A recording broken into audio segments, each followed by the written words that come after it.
my next thing I wanted to query about is, could you speak about the progressive impact of your book since the publishing, in your experience?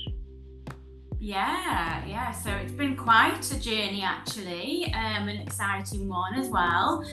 And obviously, you and I were in contact when I first published, and that's actually nearly 2 years ago. It's coming up to 2 years this month. Yeah. And so following the release, I have done a radio interview. I've been in the local newspaper. I've actually attended some networking brunches and, kind of showcased the book and what the book represents to, entrepreneurs or budding entrepreneurs, how, kind of well-being events. I've actually been part of the goodie bags in a yoga retreat Nice. that's just in Ibiza, and I know that all of the attendees, were going for self-charging, self-discovery, and as part of their package they had a copy of The Magical World of You, and that is great because obviously being part of a wellness retreat and having all of those attendees, seeing that my book is all sort of in sync with self-care, that's lovely. I mean, it's opened up doors that I just never even imagined, to be honest, because the contrast as well, newspapers, radio, wellness retreats, networking events. There's one coming up in Nottingham actually on the 28th of this month, which is a VIP entrepreneurial event with some celebrities and things like that, which again I'm part of. My role in that is heading up the breakout area on manifesting and on positivity and all of that, so very much again in line with what we're talking about, which is great. That's brilliant. That's brilliant. And that's what I really like about it. I love everything that you're saying, because that's really the life you're supposed to live when you publish a book.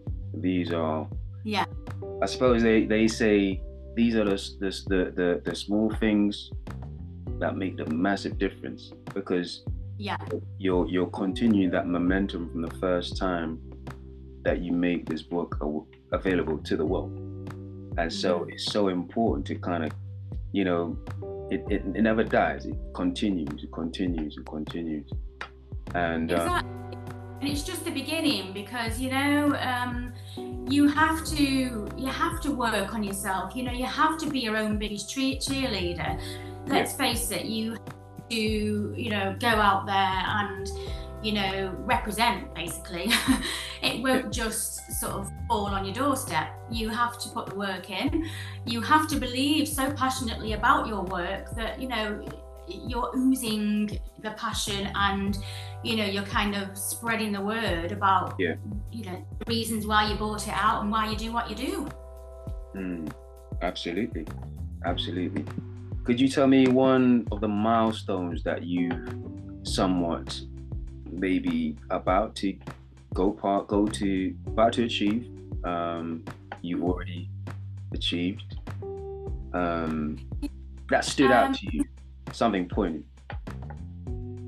I mean, I have the awards that the book's got as well. That's amazing and really exciting to actually receive recognition, and really lovely write-ups about the book. The awards are amazing, but to be honest, the main thing for me is actually having the feedback from the readers, the male readers, the female readers, actually seeing their words, and how they've actually done the homework in the book and applied the knowledge, and then fed back to me, whether it's on an Instagram selfie or on a post or a reel that they've shared, or a review online.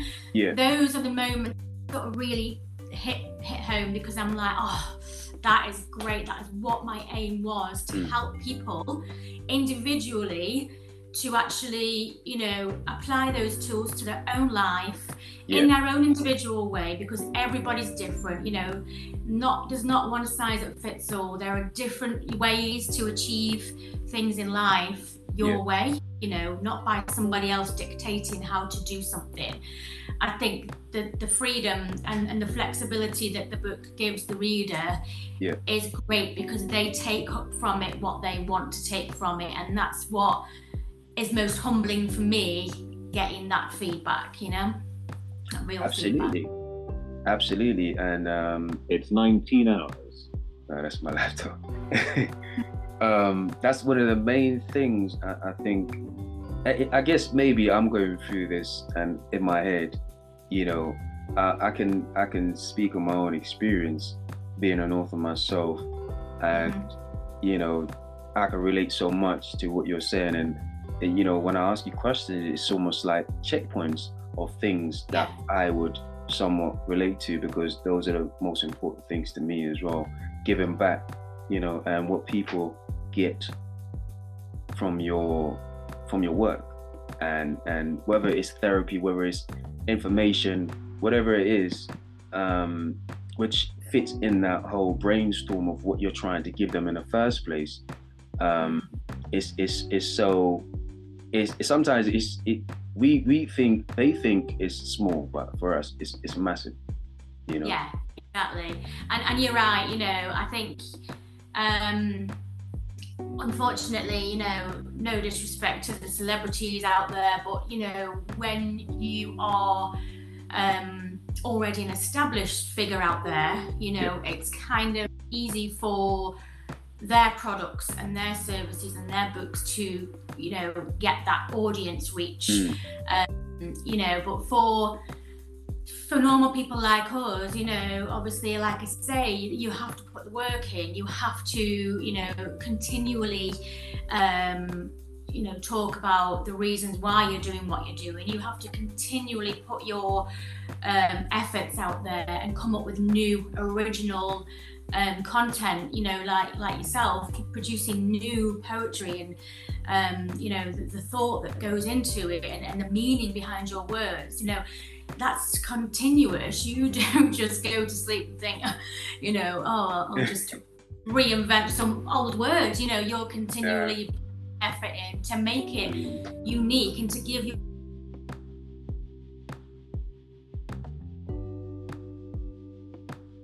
something new and something, you know, you and I, it's great doing that and doing these podcasts and you know, trying to get the exposure, but yeah, it's a road that we have to keep walking along, I suppose. You have to keep, well, that's the thing, you know, to somewhat reinventing yourself without reinventing yourself, because you're pretty much just being yourself. You're living on the road, and so the road is pretty much being and just living on the journey is somewhat mapping out itself. But you have to be the person, somewhat of a narrator in a sense, to actually be taking notes. And you know, it might come out in artistic form, but at the same time I have to have my notes to really share, express, you know, a lot of these things. And it's a marathon, not a sprint as well, you know.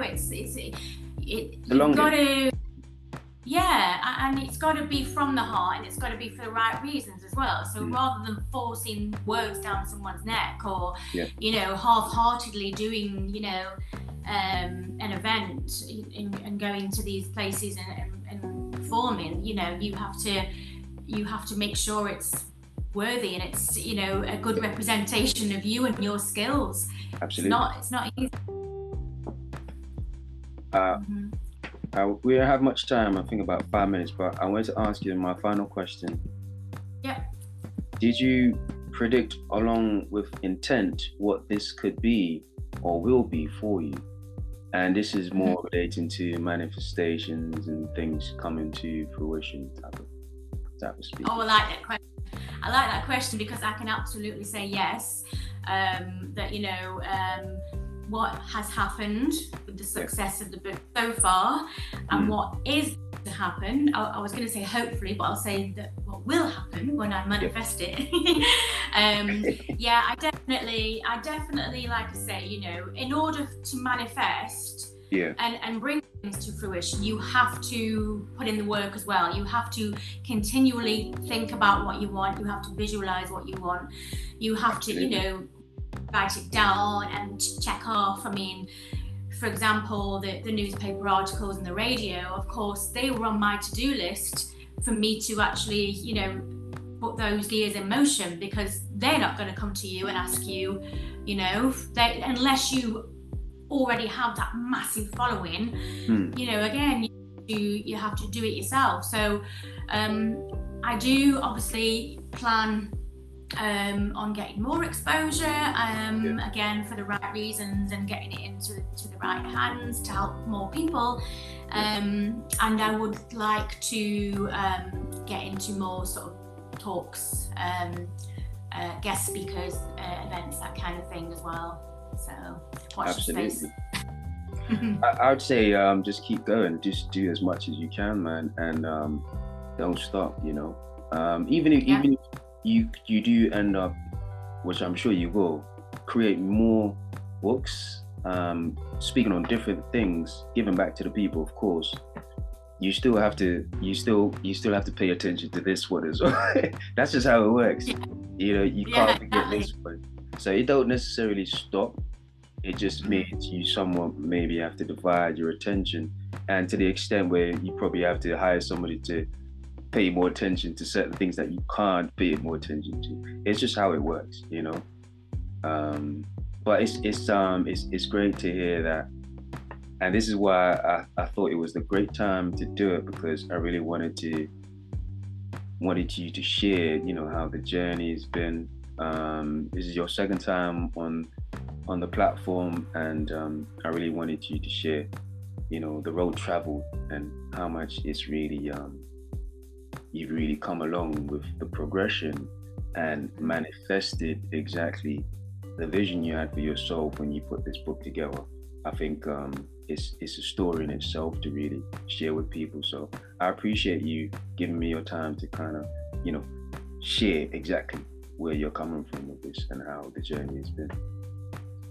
Yeah, and I think, you know, from the last time we spoke, things can happen gradually, or they can happen just like that. And I think, again, you know, we need to be careful what we wish for, because things do happen, and, you know, whether you've consciously or subconsciously manifested something, you have to be prepared.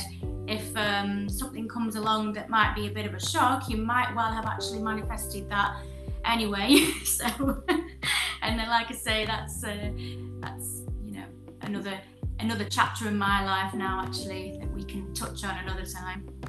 Absolutely. You know, all we can do is take accountability. Whether we're good, it's good, bad. My thing is, you know, you take the good, keep going. You take the bad, you keep going. It doesn't really change my resolve. It's just, you just handle it and just keep it moving, you know. It's a journey at the end of the day, you know. Yeah, so true. But it was great to have you on again, Miss Sarah Park. Thanks so much for giving me some of your time. Thank you for having me again. It's been great. Thanks so much. And I'm sure we'll speak soon. But have a good day. Enjoy the rest of your evening, and we'll take care. You too. Thank you, Alex. Bye. Take care.